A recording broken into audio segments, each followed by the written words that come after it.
Hey guys, দেখো দেখো দেখো আজকে কি নিয়ে এসেছি। ফেস পাউডার তো না, যেন আগুনের গোলা। সাকুরা থেকেও অ্যালোভেরার স্মেলটা জোস। বাই অ্যাক্টিভ আগুনের গোলা দুটি আমি দুই সাইডে ইউজ করে দেখাচ্ছি। চলুন দেখিনি এই দুটার মধ্যে ডিফারেন্ট কি।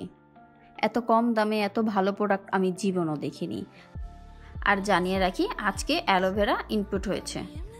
প্রথমেই ডান পাশে অ্যালোভেরা ইউজ করে দেখাচ্ছি। দেখতেই পাচ্ছেন ফেসের সাথে কত স্মুথলি বসে যাচ্ছে। জাস্ট দেখো, আমার চোখে মুখের কালো দাগ, ডার্ক স্পট সব জাস্ট নাই হয়ে যাচ্ছে। এখন আমি আমার বাম পাশে সাকুরাটা ইউজ করে দেখাচ্ছি।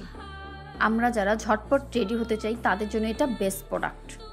বিকজ ভাই, মানুষেরা তো আজেরা সময় নেয় যে এই আইটেম ওই আইটেম ইউজ করবে। আমার মনে হয় এই ফেস পাউডারটি ইউজ করলে কোনো ফাউন্ডেশনেরই প্রয়োজন নেই। জাস্ট দেখো। আর হ্যাঁ, যদিও দুটোর ফ্লেভার আলাদা, বাট দুটো কিন্তু কোনো রকম পার্থক্য নেই। আমাদের স্টক খুবই সীমিত, সো স্টক আউট হওয়ার আগে ঝটপট অর্ডার করে ফেলতে হবে।